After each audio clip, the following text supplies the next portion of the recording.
NDPS offenders మీద ప్రత్యేకంగా చాలా శ్రద్ధ పెట్టింది. ఎక్కడా కూడా ఈ ఎన్డీపీఎస్ నేరాలు జరగడానికి వీల్లేదు. ఎక్కడ జరిగినా సరే వాళ్ళు ఉక్కుపాదంతో అణిచేయాలని చెప్పడం వల్ల ఇటీవల కాలంలో కూడా మనకి చాలా కన్విక్షన్స్ రావడం జరిగింది. సుమారుగా 157 కేసుల్లోని కన్విక్షన్స్ కూడా వచ్చినాయి. ఈగల్ సెంటర్ ఆఫ్ ఎక్సలెన్స్ అని మేము ఏర్పాటు చేసాం. ఈగల్ సెంటర్ ఆఫ్ ఎక్సలెన్స్ ద్వారా గతంలో మనం ఈ ప్రొసీజర్స్ ఎలా ఉంటాయి, వాటి మీద శిక్షణ చాలా తక్కువ ఉండేది. ఈగల్ సెంటర్ ఆఫ్ ఎక్సలెన్స్లోని ప్రతి వారం కూడా ఒక ఎక్స్పర్ట్ని పిలిచి సుమారుగా వర్చువల్ కాన్ఫరెన్స్లు కొంత హైబ్రిడ్ మోడ్లో మేము కండక్ట్ చేస్తున్నాం. ఇప్పటి వరకు సుమారుగా 10,190 మందికి శిక్షణ ఇచ్చాం. ఈ ఎవరైతే దర్యాప్తు చేస్తున్నారో ఆ ప్రొసీజర్స్ ఫాలో అవ్వాలని చెప్పేసి వాళ్ళకి చెప్పడం జరుగుతుంది. ఈగల్ సెంటర్ ఆఫ్ ఎక్సలెన్స్ ద్వారా క్వాలిటీ ఆఫ్ ఇన్వెస్టిగేషన్ ఇంప్రూవ్ చేస్తున్నాం. దాని ద్వారా భవిష్యత్తులో మరిన్ని జైలు శిక్షలు పడే అవకాశం ఉంటుందని కూడా మేము భావిస్తున్నాం.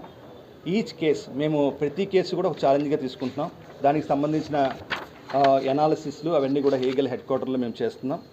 అదేవిధంగా ఏదైతే ఈ స్వాధీనం చేసుకున్న గంజాయి ఉందో మన వివిధ రాష్ట్రం మొత్తంలో అవన్నీ కూడా ఒక సైంటిఫిక్ మెథడ్లో ఎన్డీపీఎస్ చట్టం 2022 రూల్స్ ప్రకారం వాటిని ఇన్సినరేషన్ ద్వారా ప్రజలకు ఎటువంటి ఇబ్బంది కలగకుండా పబ్లిక్ హెల్త్ని కాపాడుతూ ఇన్సినరేషన్ ద్వారా వాటిని బర్న్ చేయడం జరుగుతుంది. సుమారుగా ఇప్పుడు దాకా 1,12,000 కేజీల గంజాయిని కూడా మనం దాన్ని ధ్వంసం చేయడం జరిగింది. అదేవిధంగా రీహాబిలిటేషన్ సంబంధించి మన రాష్ట్రం మొత్తంలో 56 సెంటర్లు పనిచేస్తున్నాయి. ప్రభుత్వేతర వ్యవస్థల్లో ఇవి పనిచేస్తున్నాయి. ఈ నెంబర్లన్నీ కూడా ఈగల్ కాల్ సెంటర్లో నిక్షిప్తమై ఉన్నాయి. ఎవరైనా సరే, ఏ తల్లి అయినా సరే, మీ కొడుకు కానీ కూతురు కానీ ఈ గంజాయికి బానిసైందని మీకు అనిపిస్తే తక్షణం 1972 కాల్ చేయండి. మా అధికారులు వస్తారు, మీకు రీహాబిలిటేషన్ సెంటర్ నెంబర్లు కూడా ఇస్తారు. అక్కడికి మిమ్మల్ని పంపిస్తారు, కోఆర్డినేట్ చేస్తారు. ఇటీవల కాలంలో మీ అందరికీ చూసిన అంశం గుంటూరులోని ఒక ఈగల్ అవేర్నెస్ క్యాంపెయిన్లోని ఒక చెల్లి ఈ 1972 కాల్ సెంటర్ గురించి తెలుసుకుని ఇంటికి వెళ్ళి వాళ్ళ తల్లికి సమాచారం ఇచ్చింది. తమ్ముడిని జాయిన్ చేద్దాం, తమ్ముడి కోసం మనం 1972 కాల్ చేద్దామని. ఆ తల్లి కాల్ చేసి మాకు చెప్పడం వల్ల ఆ అబ్బాయిని మేము జూవినైల్ అబ్బాయి 8th క్లాస్ చదువుతున్న అబ్బాయి మన ఎన్ఆర్ఐ హాస్పిటల్లో జాయిన్ చేయడం జరిగింది. అక్కడ డిటాక్స్ అయిన తర్వాత అతన్ని డాన్ బాస్కో స్కూల్ నూజివీడు కూడా పంపించడం జరిగింది. ప్రస్తుతం ఆ అబ్బాయి పూర్తిగా కోలుకుంటున్నాడు. ఆ అబ్బాయికి ఏం చదువుకుంటున్నాడు ఏంటో అన్నీ కూడా మేము గైడ్ చేస్తున్నాం. భవిష్యత్తులో కూడా ఏ తల్లి కూడా ఆందోళన పడాల్సిన అవసరం లేదు. దయచేసి 1972 సమాచారం ఇవ్వాలని మీకు ప్రత్యేకంగా కోరుకుంటున్నాం. అదేవిధంగా ఈగల్ విభాగం మొత్తం అన్ని శాఖలతో అనుసంధానం చేస్తుంది. డ్రగ్ కంట్రోల్ అడ్మినిస్ట్రేషన్ అంటే ఇంకా దిస్ హోల్ గవర్నమెంట్ అప్రోచ్. 5 కోట్ల మంది దీంట్లో భాగం చేసుకోవాలి. అన్ని వ్యవస్థలు కూడా దీంట్లో భాగం అవ్వాలి. ప్రతి ఒక్క వ్యక్తి కూడా అనుకోవాలి, నా పక్కన ఇంట్లో ఈ గంజాయి సమస్య ఉందా, మా ఇంట్లో సమస్య ఉందా, మా వీధిలో ఉందా, మా నగరంలో ఉందా, మా రాష్ట్రంలో ఉందా, ప్రతి అంశం కూడా అనుకుని 1972 కాల్ చేయాలని రిక్వెస్ట్ చేస్తున్నాం. అదేవిధంగా భవిష్యత్తులో మేము ఆర్థిక మూలాల మీద దృష్టి పెట్టబోతున్నాం. పిట్ అండ్ డిపిఎస్ ఆల్రెడీ చెప్పడం జరిగింది. ఈ టెక్నాలజీ డ్రివెన్ ఆర్గనైజేషన్లో భాగంగా ఇంకా ముందు చాలా విషయాలు మేము చేయబోతున్నాం. అదేవిధంగా ఇంకొక కీ క్యాంపెయిన్ మేము ఈ నార్కో టెర్రరిజం మీద మేము చేస్తున్నాం. దేశాన్ని ప్రేమించే ఏ వ్యక్తి కూడా డ్రగ్స్ను ముట్టుకోరు. ఈ క్యాంపెయిన్ ప్రధానమైన ఉద్దేశం విద్యార్థుల్లో చైతన్యాన్ని నింపుతున్నాం. అదేవిధంగా భవిష్యత్తులోని eagle will be at the door steps అని చెప్పేసి మేము ఈ కాలనీస్లో ఉన్న మహిళలకి అందరికి కూడా అవగాహన కల్పించబోతున్నాం. ఇంకా కొన్ని మాకు ఈగల్ మనకి మోటో కూడా ice for vigilance, wings for justice అనే ఒక మోటోని కూడా మేము తీసుకున్నాం. తప్పకుండా 2026లోని మరిన్ని కార్యక్రమాలు మేము చేపట్టబోతున్నాం. దానికి సంబంధించిన సపోర్ట్ అంతా కూడా మీరు అందరూ ఇవ్వాలని, అదేవిధంగా ముఖ్యంగా ప్రజలకు కూడా పూర్తి అవగాహన కల్పించాలని మేము మీ అందరికి కూడా రిక్వెస్ట్ చేస్తున్నాం. కాల్ ఈగల్ 1972 అది మన కీ క్యాంపెయిన్. అదేవిధంగా డ్రగ్స్ వద్దు బ్రో అనదర్ కీ క్యాంపెయిన్. అదేవిధంగా స్లమ్స్లో కూడా మేము వెళ్ళి అక్కడ కూడా ఎంతో అవగాహన కల్పిస్తున్నాం. దయచేసి ప్రజలందరూ కూడా ఈగల్కి సహకరించాలని, ఎక్కడ ఏ చిన్న సమస్య ఉన్నా, గంజాయి సమస్య ఎక్కడున్నా సరే తక్షణం అప్రమత్తం అవ్వండి. ఈ గంజాయి అనేది ఒక సమాజానికి ఒక శత్రువు. అది దాన్ని ఫైట్ చేస్తున్న క్రమంలోని మీ అందరూ సహకరించాలని మీ అందరికీ విజ్ఞప్తి చేస్తున్నాను. Thank you.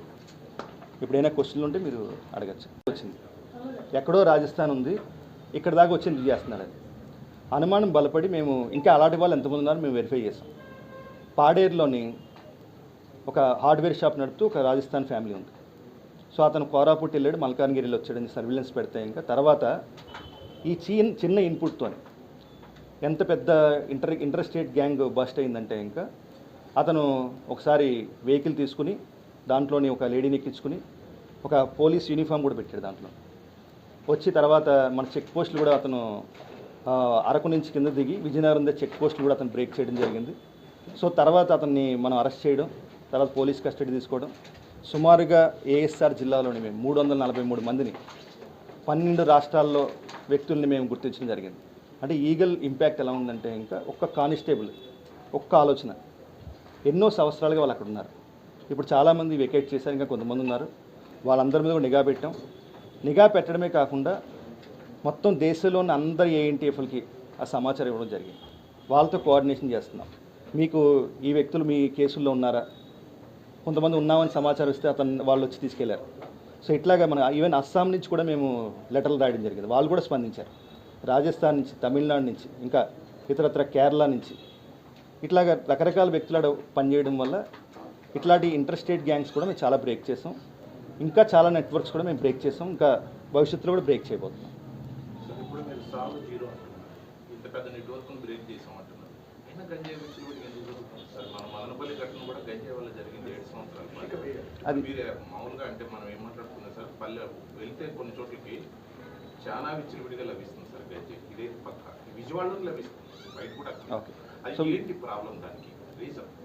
సో మీరు చెప్పినట్టుగా కొన్ని సంఘటనలు జరుగుతున్నాయి. జరిగిన సంఘటనలు ఇంకా పూర్తి స్థాయిలో దర్యాప్తులు ఉన్నాయి. అది మనం పూర్తిగా నేను ఆ విషయం నేను మాట్లాడకూడదు కాబట్టి. ఒరిస్సాలోని మొత్తం 5 జిల్లాలు ఉన్నాయి.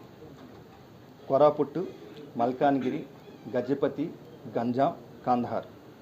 ఈ 5 జిల్లాల్లో గంజాయి పండుతుందని చెప్పేసి మేము సెప్టెంబర్లోని ఏఎన్టీఎఫ్ కాన్ఫరెన్స్ జరిగినప్పుడు మొత్తం దేశంలో ఉన్న చాలా రాష్ట్రాలు వాళ్ళకి ఫ్లాగ్ చేయడం జరిగింది. ఆంధ్రప్రదేశ్ మేము చెప్పాం, తమిళనాడు చెప్పారు, తెలంగాణ చెప్పారు. ఎక్కడ గంజా పట్టుకుంటున్నా ఒరిస్సా నుంచి వస్తుందని చెప్తున్నారు. ఆంధ్రప్రదేశ్ ప్రస్తుత సమస్య కూడా ఈ గంజా అంతా కూడా ఒరిస్సా నుంచి వస్తుంది. ఇప్పుడు కూడా మనకి హార్వెస్టింగ్ సీజన్ అక్కడ జరుగుతుంది. నిన్న కూడా ఈగల్ అదేవిధంగా ఏఎస్ఆర్ డిస్ట్రిక్ట్ పోలీస్ కలిసి కొన్ని గ్రామాలను కోఆర్డినేట్స్ చేసి అక్కడ డంపుని సీజ్ చేయడం జరిగింది. సో భవిష్యత్తులో కూడా ఈ వస్తూ ఉంటాయి, ఇక్కడ డిమాండ్ ఉంది కాబట్టి. ఈ డిమాండ్ రిడక్షన్ కోసం మనం చాలా కార్యక్రమాలు చేస్తున్నాం ఈగల్ క్లబ్స్ ద్వారా. అదేవిధంగా స్లమ్స్లో కార్యక్రమాలు అక్కడ వెళ్ళి విస్తృతమైన ఏర్పాట్లు చేయడం వల్ల ప్రజల్లో అవగాహన కల్పిస్తుంది ద్వారా. సో డిమాండ్ ఉంది కాబట్టి కొంచెం గంజాయి వచ్చే మాట వాస్తవమే. కానీ మేము అందుకని కీ క్యాంపెయిన్ లాంచ్ చేసాం. మీ ప్రాంతంలో గంజాయి ప్రవేశిస్తే తక్షణం 197కు కాల్ చేయండి. ప్రజల అప్రమత్తత ఎంత ఉంటే ఇంకా వీఆర్ రెడీ టు, అంటే మేము 24 గంటలు పనిచేయడం సిద్ధంగా ఉన్నాం. ఈగల్ ఆంధ్రప్రదేశ్ కానీ, జిల్లా పోలీసులు కానీ, గౌరవ డీజీపీ గారి ఇచ్చిన సూచనల మేరకు కానీ. సో ప్రజలు కూడా మాకు సహకరించాలని మేము రిక్వెస్ట్ చేస్తున్నాం.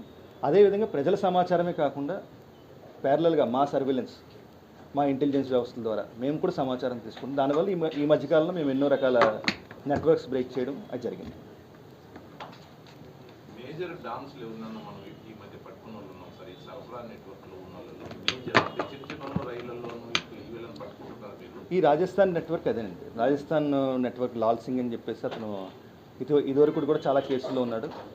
అతను ఎప్పుడు పట్టుకున్నా సరే అతను చాలా అగ్రెసివ్గా పోలీసుని అటాక్ చేసి పారిపోవడం ఇవన్నీ జరిగినాయి. సో అటువంటి వ్యక్తులు కూడా మనం కీలకంగా మనం పట్టుకోవడం జరిగింది. ఇంకా అటువంటి నెట్వర్క్స్ అన్నీ కూడా మనం మానిటరింగ్ ఉంది. సుమారుగా మేము ఒక 30 వరకు ఈ నెట్వర్క్స్ ఇదివరకు గతంలో నెట్వర్క్స్ అన్నింటినీ కూడా మేము మానిటర్ చేస్తున్నాం. దాంట్లో కొన్ని నెట్వర్క్స్ ఇప్పుడు డిఫెక్ట్ అయినాయి, అంటే ఇంకా పోలీస్ యాక్షన్స్ పెరగడం వల్ల వాళ్ళు ఇప్పుడు యాక్టివేట్ కావట్లేదు.